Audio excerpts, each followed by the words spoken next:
विश्वामित्र की यज्ञ को सफल करा दिया। सुबह हुई, राम जी मुस्कुराते हुए बोले गुरुदेव आपके यज्ञ सफल है। विश्वामित्र जी मुस्कुराते हुए बोले राम ये तो पहली यज्ञ है, अब दूसरी यज्ञ जनकपुर में पूर्ण करो। और राम जी समझ गए, गुरुदेव की आज्ञा समझ गए। उसी समय धनुष यज्ञ की पत्रिका जनकपुर से विश्वामित्र जी के पास आई। तो राम जी से विश्वामित्र जी कहने लगे राम तुमने हमारी यज्ञ पूरी की, अब जनकपुर में महाराज जनक जी की यज्ञ पूरी करो, चलो हमारे साथ। राम जी गुरुदेव भगवान श्री विश्वामित्र जी के साथ चलने लगे। जनकपुर बढ़े। राजा जनक को पता लगा विश्वामित्र महामुनि आए। गुरु जी को लेकर, ब्राह्मणों को लेकर स्वागत किया, प्रणाम किया, आसन पर बैठाया, कुशल वार्ता पूछी। उसी समय राम जी और लक्ष्मण जी थोड़ा पीछे रह गए थे, तो राम जी और लक्ष्मण जी आए। इतने दिव्य रूप को देख करके जनक राज की भी सुधि बेसुध हो गई। देख करके जनक राज जी परेशान हो गए, अरे ये नर है या नारायण। जनक जी का दिमाग खराब हो गया। पूछा महाराज इनका परिचय क्या है। गुरुदेव भगवान श्री विश्वामित्र जी ने परिचय बताया, ये रघुकुल मणि है, दशरथ के जाए हैं, हमारी यज्ञ के लिए भेजा है। तो क्या आपकी यज्ञ सफल हो गई? जनक जी ने पूछा। विश्वामित्र जी मुस्कुराते हुए बोले जनक जी हमारी तो सफल हो गई, अब ये तुम्हारी यज्ञ सफल करने आए। राजा प्रसन्न हुए। अब मन में विचार करते हैं इन्हें रुकाया कहाँ जाए। जनक जी कहते महाराज आप होते तो आप तो कहीं भी रुक जाते, और ये दोनों राजकुमार आए हैं, इन्हें तो भवन चाहिए। तो सीता माता के भवन में ठहराने की जिम्मेदारी दी गई। तो जानकी जी से कहा जनक जी ने एक काम करो बिटिया, अब ये भवन खाली कर दो, तुम हमारे भवन में आ जाओ। यहाँ दशरथ जी के दोनों राजकुमार राम और लक्ष्मण विश्वामित्र मुनि रहेंगे, पर हम कहाँ रहेंगे? श्री जानकी जी से जनक जी कहते तुम हमारे भवन में रहो। श्री जानकी जी पिता के भवन में चली गई। राम जी रुक गए। लक्ष्मण जी राम जी से बोले भैया हमारा मन है जनकपुर देख ले।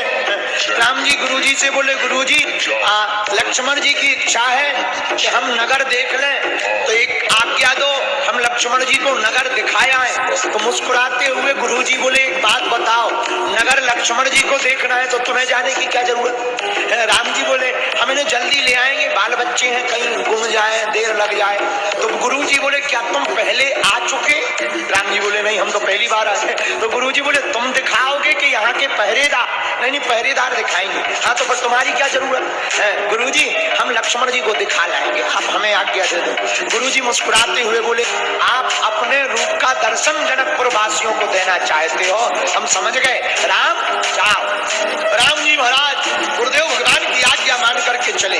राम जी जनकपुर की गलियों में घूमे लक्ष्मण जी के साथ। जिनको भी पता लगा सब दर्शन करने के लिए दौड़ पड़े। सखियां ऊपर से देखने लगी, लेकिन राम जी सीधे, अच्छा राम जी तो सीधे हैं, लक्ष्मण जी थोड़ा टेढ़े। राम जी इतने सीधे कि चल रहे तो सिर नीचे। अच्छा जब सिर नीचे करें तो ऊपर खड़े हुए लोगों को क्या दर्शन होंगे? तो ऊपर से खड़ी खड़ी सखियां सोचने लगी कि सब तो देख रहे हैं, हमें नहीं दिखाई पड़ रहा, क्या करें? एक सखी बोली तुम इनका परिचय जानती हो? हाँ हम जानते हैं। एक काम करो इनका नाम लो, ये अपने आप देखें। एक सखी बोली अरे सखियो ये जो आगे आगे चले जा रहे हैं इनका नाम है राम, दूसरे वाले का नाम है लक्ष्मण। राम जी ने नहीं देखा। लक्ष्मण जी धीरे से बोले महाराज कुछ दर्शन वाले ऊपर खड़े। राम जी बोले नीचे देखो। सखियां बोली नहीं देख रहे। तब तक दूसरी सखी बोली एक काम करो इनके बाप का नाम। अरे सखियो ये जो दोनों जा रहे ना, पता है इनके पिताजी कौन है? कौन है? चक्रवर्ती सम्राट दशरथ जी, उनके बेटा है। लक्ष्मण जी बोले भैया बाप तक पहुंच गई, अब तो देखो। राम जी बोले हम नहीं देखेंगे, चुप सीधे चलो। एक सखी बोली इनके गुरुजी का नाम लो, ये गुरुजी को बहुत डरते। अच्छा तो क्या तुम्हें गुरुजी का नाम आता? हाँ इनके गुरुजी का नाम है विश्वामित्र, उनकी यज्ञ की रक्षा के लिए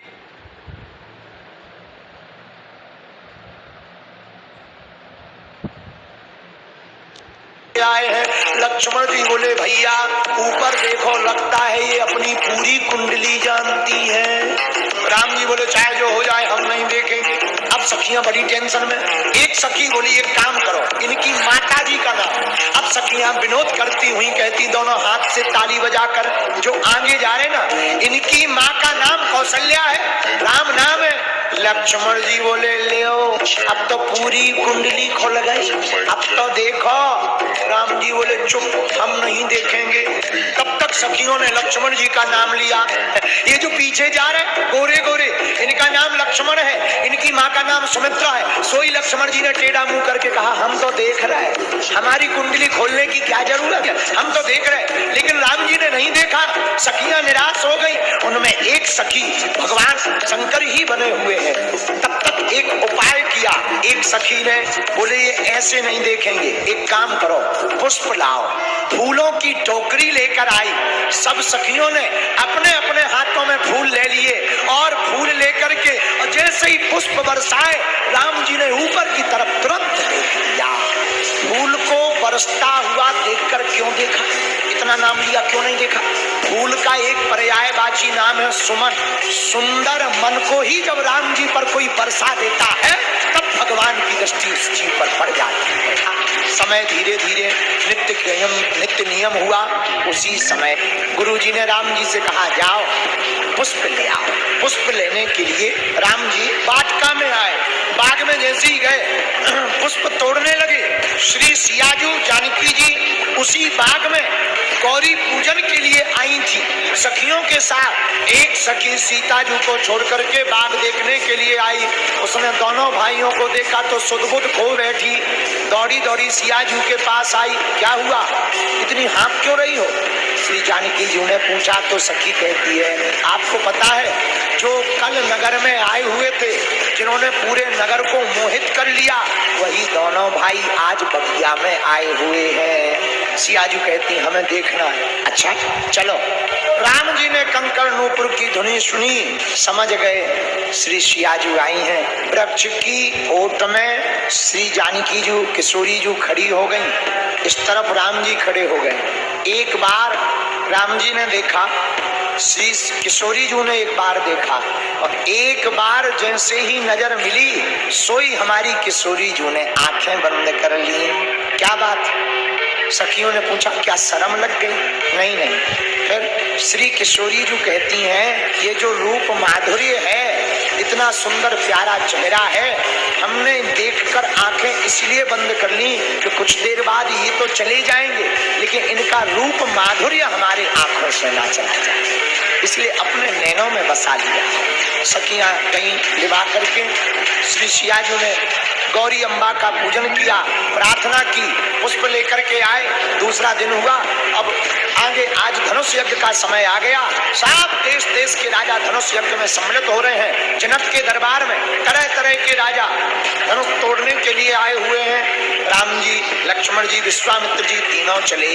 राम जी बैठ गए। अब बंदी जनों ने घोषणा की सुनो सुनो सुनो सुनो सुनो, महाराज जनक के दरबार में आए हुए सभी राजाओं, यह जो यज्ञशाला के मध्य में बीच में धनुष रखा हुआ, ये कोई साधारण धनुष नहीं है, ये भगवान शंकर का दिया हुआ पिनाक नामक धनुष है। जो भी वीर, जो भी राजा इस धनुष को तोड़ेगा, आज टूटते ही उसका विवाह महाराज जनक की सुंदर सुकुमारी कन्या जानकी जी के साथ होगा। जैसे ही राजाओं ने प्रण सुना, सब राजा तिलमिला गए। अरे इतना छोटा धनुष अभी तोड़ देंगे। बहुतों ने उठाया, अरे टूटना तो दूर की बात, उठा नहीं पाए, तिल भर हिला नहीं पाए। राजा परेशान हो गए। अब जनक जी परेशान, धनुष उठ नहीं रहा, प्रतिज्ञा पूरी कैसे होगी, बेटी का विवाह किससे होगा। अब जनक जी की नजर बार बार राम जी पर जावे, पर राम जी खड़े ही नहीं हो रहे। अब राम जी खड़े कैसे होंगे? तो जनक जी हैं ज्ञानी, उन्होंने सोचा राम जी तो है पताका, पताका मतलब झंडा, लेकिन झंडा कब फहराता है? जब डंडा हो। जब तक डंडा खड़ा नहीं होता, झंडा फहराता नहीं है। तो अगर राम जी झंडा है तो लक्ष्मण जी डंडा है। जनक जी ने विचार किया झंडा तभी उठेगा जब डंडा उठेगा, पर डंडा कैसे उठे? तो अब जनक जी ने थोड़ी उल्टी बातें शुरू की। हे देश देश के राजाओं, हमने देख लिया, हमने जो प्रण किया, देश देश के राजा हजारों की तादाद में आए हुए हैं, लेकिन आज हमने देख लिया पृथ्वी वीरों से खाली। अच्छा, बात कह तो रहे राजाओं से, देख रहे लक्ष्मण जी की। लक्ष्मण जी की तरफ क्यों देख रहे? असर हो रहा कि नहीं? कहा कि आज के बाद कोई वीर अपने आप को ना कहना हमने देख लिया पृथ्वी वीरों से खाली है, आज के बाद कोई वीर नहीं है। लक्ष्मण जी की भौएं टेढ़ी हो गई। जनक जी बोले गोली ने काम कर दिया। धीरे से लक्ष्मण जी राम जी से बोले आपकी आज्ञा हो तो हम 2-4 प्रवचन दे लें। राम जी बोले नहीं नहीं नहीं, चुप बैठो, अपन को क्या लेना देना।